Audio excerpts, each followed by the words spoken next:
মালদায় সমবায় সমিতি নির্বাচনের নমিনেশন পর্বকে ঘিরে ব্যাপক উত্তেজনা। পুলিশের সামনেই কংগ্রেস সমর্থিত প্রার্থীদের নমিনেশন দাখিলে বাধা দানের অভিযোগ উঠল রাজ্যের শাসক দল তৃণমূলের বিরুদ্ধে। প্রতিবাদে কংগ্রেসের প্রাক্তন বিধায়ক মোত্তাকিন আলমের নেতৃত্বে রাস্তায় বসে পড়ে তুমুল বিক্ষোভ দেখালেন নমিনেশন দাখিল করতে না পারা প্রার্থীরা। ওই সময় পুলিশ বিক্ষোভকারীদের রাস্তা থেকে তুলতে গেলে বিক্ষোভকারীরা পুলিশের সঙ্গে রীতিমতো বচসায় জড়িয়ে পড়েন, যার জেরে ব্যাপক উত্তেজনাময় পরিস্থিতি তৈরি হয়।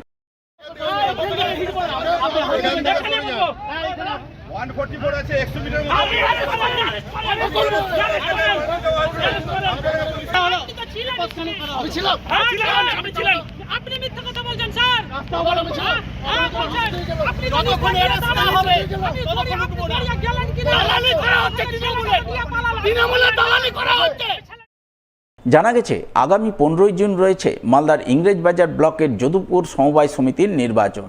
সেই নির্বাচনের নমিনেশন দাখিলের শেষ দিন ছিল বুধবার, আর এই শেষ দিনেই কংগ্রেস সমর্থিত প্রার্থীরা নমিনেশন দাখিল করতে যান, কিন্তু পুলিশের সামনেই তৃণমূলের লোকজনেরা তাদের নমিনেশন দাখিলে বাধা দেয় এবং নমিনেশন পেপার কেড়ে ছিঁড়ে ফেলে দেয় বলে অভিযোগ, যার প্রতিবাদে নমিনেশন দাখিল করতে না পারা প্রার্থীদের নিয়ে কংগ্রেসের প্রাক্তন বিধায়ক মোত্তাকিন আলম জাতীয় সড়কে বসে বিক্ষোভ দেখাতে শুরু করেন।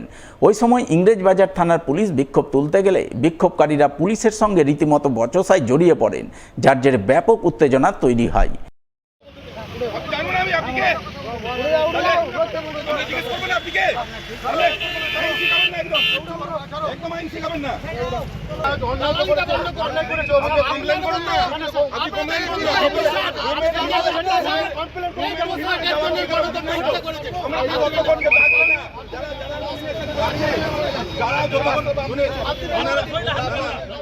ঘটনায় জেলা কংগ্রেসের নেতা তথা প্রাক্তন বিধায়ক মোত্তাকিন আলম অভিযোগ করে বলেন, তৃণমূলের লোকজনেরা কংগ্রেস সমর্থিত প্রার্থীদের নমিনেশন দাখিলে বাধা দিচ্ছে, অথচ পুলিশ নির্বাক দর্শক হয়ে দেখছে। উল্টে তাদের প্রার্থীদের নানা রকমভাবে হেনস্থা ও ভয়ভীতি প্রদর্শন করছে পুলিশ, যার প্রতিবাদে তারা বিক্ষোভ দেখাচ্ছেন।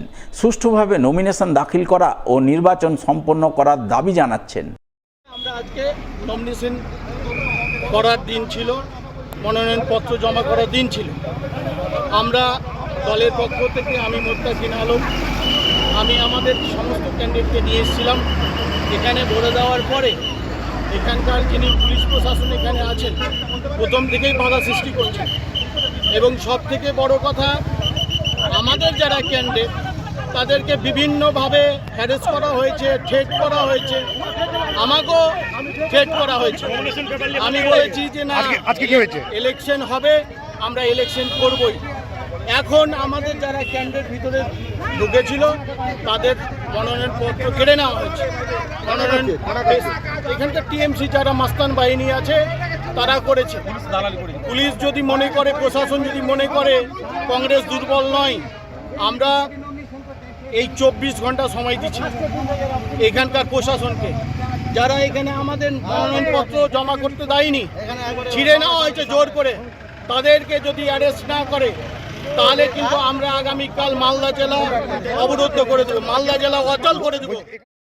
যদিও কংগ্রেসের তোলা অভিযোগ পুরোপুরি ভিত্তিহীন বলে দাবি করেছেন ইংরেজবাজার ব্লক তৃণমূলের সভানেত্রী প্রতিভা সিং। তার দাবি, কেউ কংগ্রেসের প্রার্থীদের নমিনেশন দাখিল করতে বাধা দেয়নি, কংগ্রেস প্রার্থী না দিতে পেরে মিথ্যা অভিযোগ এনে বাজার গরম করতে চাইছে। একদমই ভিত্তিহীন, পুরোটাই মিথ্যা। ওদের লোক নেই, ওরা নমিনেশন করতে পারছে না, ওই জন্য মিথ্যা কথা বলছে। 3 দিন ধরে আজ নমিনেশন হচ্ছে। কংগ্রেসের সাথে যদি লোক থাকতো, আজকে শেষ দিন, 1 ঘন্টা আর আছে, তাহলে তো আগে থেকে করতে পারতো। এদিকে এর কিছুক্ষণ পরেই তৃণমূলের পক্ষ থেকে যদুপুর এলাকায় বিজয় উল্লাসের আয়োজন করা হয়। তৃণমূল নেতাকর্মীরা মিলে বাজি পটকা ফাটিয়ে, সবুজ আবির উড়িয়ে এবং একে অপরকে আবির মাখিয়ে জয়ের আনন্দ উল্লাসে মাতোয়ারা হন। বিজয় উল্লাস পর্বে হাজির ছিলেন মালদা জেলা পরিষদের সভাধিপতি লিপিকা বর্মন ঘোষ, ইংরেজবাজার ব্লক তৃণমূলের সভানেত্রী প্রতিভা সিং ও জেলা তৃণমূলের সাধারণ সম্পাদক প্রসেনজিৎ ঘোষ। তারা দাবি করেন, যদুপুর সমবায় সমিতির নির্বাচন রয়েছে আগামী 15 জুন। এই নির্বাচনে মোট 69টি আসনের মধ্যে তৃণমূল সবকটি আসনেই প্রার্থী দিয়েছে, কিন্তু বাম কংগ্রেস জোট মাত্র 4টি আসনে প্রার্থী দিতে পেরেছে। ফলে তারা 69টি আসনের মধ্যে 65টি আসনে ইতিমধ্যেই কার্যত বিনা প্রতিদ্বন্দ্বিতায় জয়লাভ করেছেন। সেই কারণেই বিজয় উল্লাসে মেতেছেন। আমাদের সমবায় ব্যাংকে প্রায় 3 দিন ধরে নমিনেশন ফাইল হচ্ছে। আমাদের যদুপুর 1-এ 18টি এবং যদুপুর 2-এ 51টির সিট রয়েছে। খুব সুষ্ঠুভাবে আমাদের নমিনেশন আছে সম্পূর্ণ। আজকে আমাদের সমবায়িকার নমিনেশনের লাস্ট ডেট ছিল, তাতে আমাদের সমবায়িকার 69টা মতো টোটাল সিট। তার মধ্যে আমাদের 69-এর মধ্যে আমাদের 69টাই হয়েছে। কংগ্রেস আর সিপিএম মিলে মাত্র চারটার মধ্যে এখনও 3টা খবর আছে, 4টার মতো সিট ওরা এই নমিনেশন ফাইল করতে পেরেছি। তো শান্তভাবে কোনো রকম অশান্তি না করে আমরা এই সমবায়িকার ভোটে মানে এখন থেকে জয়যুক্ত হয়ে